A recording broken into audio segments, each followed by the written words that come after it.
Catch, shoot. Yun, may post yun. Pasa. Ito na yung bola, bumababa ka pa dito. So dapat, pagka-receive mo, ito na yun, tama na yun. So maganda yung pasa kasi usually talaga dapat ang pasa, chest pass. Or re-receive ka dito, lalo na kung titira na. Bakit? Kasi yung advantage na andito na agad yung bola, ayun, titira ka na. Hindi yung naka-receive ka na dito, bumababa ka pa dito, tsaka titira. Napansin mo, di ba? Ganun yung ginagawa niya. Pagka-receive mo ng bola, bumababa, tsaka titira. So, aabutan ka. Ibig sabihin, bumagal ka eh. So, yung disadvantage na yun nasa. So, kailangan yung advantage lagi, especially maliit ka. So, kailangan mas mabilis kang tumira.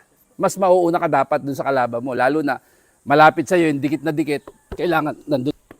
Dito na yun. Huwag mo na ibababa dito. Kasi nangyayari sa'yo, pagka-receive mo ng bola, post yun eh. So matagal yun. Hindi yung pagka-receive mo, ayun na agad. Andun ka na. So dito lang muna.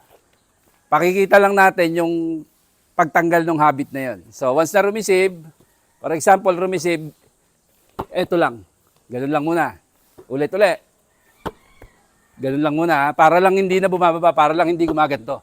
Okay, so 10. Tignan natin kung mape-perfect niya yung 10. So ganito uli. Balik mo uli doon. Receive. Balik mo uli doon. Okay, 10. Sige, tignan natin hanggat mak-break mo. Ilayo mo lang konti tapos chest pass mo. I-target mo dito ah. Wag palobo. I-straight mo sa shooting hand niya. Let's go. Oh, ano nakita mo? Balik sa habit. Doon lang, pagka-receive mo, nandun lang, taas ka na. Ulit. Sige, 10. Yan. Correction. Eliminating the habit.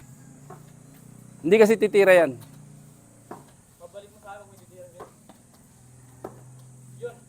So, correcting yung habit na tinatanggal natin, yung bumababa yung bola, nandito pagka-receive sa taas, diretso tira na, hindi na bumababa yung bola. Yan. Good.